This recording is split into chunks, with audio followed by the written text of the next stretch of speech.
wish I could help. Hey, man, I just need a little help in there. Just a little help. And so you start doing stuff based upon your need for them to approve. Let me help you. Jesus continues this lesson by sharing something with us, and this ought to be our aha moment.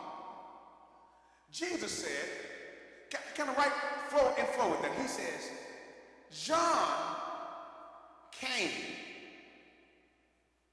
neither eating nor drinking.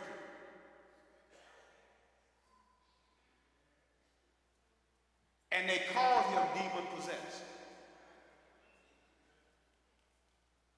I came eating and drinking.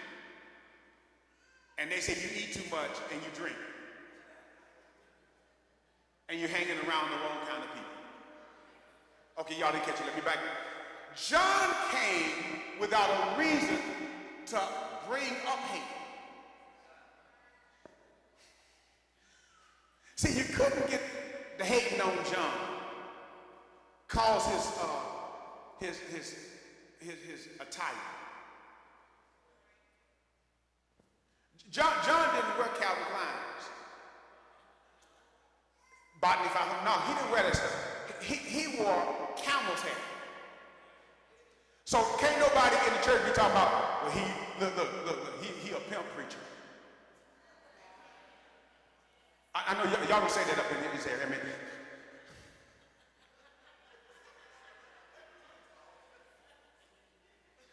why you gotta have on all that bling? So John didn't have no bling, didn't have no thing. He just came with the gospel. And then on the other hand, John didn't raise some problems with his diet.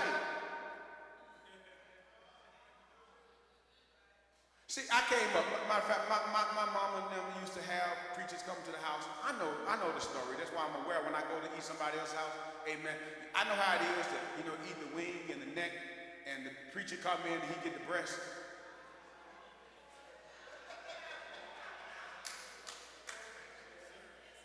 Okay, y'all don't do that here, amen. And they talk about them after they leave, after they leave, amen.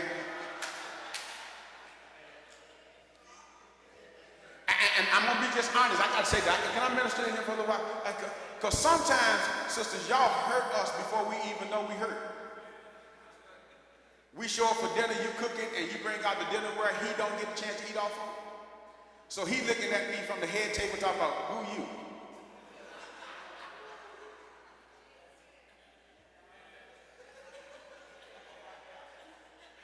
Who you think? And the first thing we hear is, she done came back. The pastor said, see, he already mad. He ready to cut, but amen.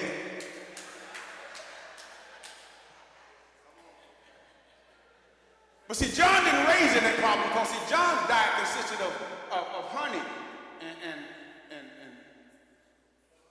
and wild locusts. Okay, come on, use your imagination. You ain't gonna have no problem passing the plate of wild locusts. Because I'm gonna be like this, you can have mine too. John's diet was so simple that it did not raise hate. In other words, all I'm saying is John came in such a simple way that he could not raise justifiably somebody hating on him. And then Jesus came in his way. He didn't come modeling John, he came eating and drinking. And watch this, with the person who did not eat or drink, he got a demon. And the person who came in eating or drinking, he's a drunk. Okay, y'all not catching it. Either way you come in, they got a problem. And so I'm learning that if folk cannot be satisfied by Jesus, who you think you are to satisfy them too? So here's what he did. He began to speak toward that issue, and since I'm about to close, I need to help because I only raised the problem. Let me show you in the text how to handle your problem for needing to please people. I mean, what do you do when, you've been caught up trying to please people? I got three things. Well, the first thing you got to do, I believe that's why it's in the context of the story. That's why I read all that verse. Is that when Jesus was being questioned and evaluated, he didn't change what he did. Here's what you need to do. You need to do you. I'm sorry, I thought y'all were looking for something deep. Y'all looking for something deep? Just touch 3 people for me so we can get real deep on this thing and say, just do you. Jesus never stopped doing Jesus. He kept on doing. See, when you do you, you do the best you can ever do. Whenever you do you, you are the best at you that you can ever be. The only thing you can be better, amen. Well, let me say this. If you copy somebody else, you've already come to the conclusion all you can be is second. Because you can't beat them being them. And since you ain't you and they ain't them, you just wasting space. So you might as well get used to just doing you. Jesus did himself and then told the disciples, go tell John that.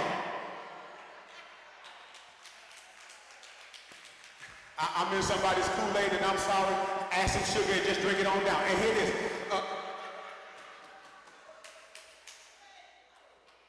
The second thing we need to do, besides do us, is we need to understand that we need to deliver ourselves from depending on folk who are already determined to be dissatisfied. Watch this. Sometimes you're going to do some stuff to please people who've already made up their mind ain't nothing you can do to please them. And you need to, watch this, when you don't have a doctor, since you are saved, just touch yourself and get your own healing. You need to deliver yourself from depending on folk who ain't going to be satisfied no matter what you do. I wish I could preach in here like I felt. Well, do you deliver yourself? Because you got to understand, their hateration ain't necessarily your problem. But can I flip the script? You can make their hateration your motivation. In other words, the more you hate on me, the more I'm going to convince to be who I is.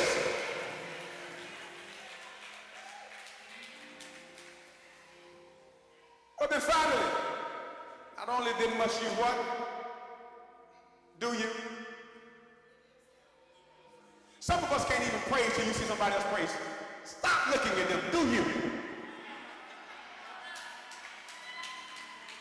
You waiting on somebody else to say amen for you, say amen to something I'm saying. No, you need to say amen for you.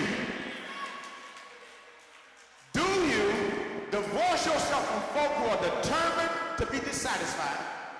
And then thirdly, you need to direct your delight in duty to the divine origin originated from which it came. What am I saying? What am I saying? In other words, you need to stop trying to please people and start trying to please God. And when you do that, you'll discover that God can be pleased by your efforts when others still got the problem. Oh, I got to deal with the problem.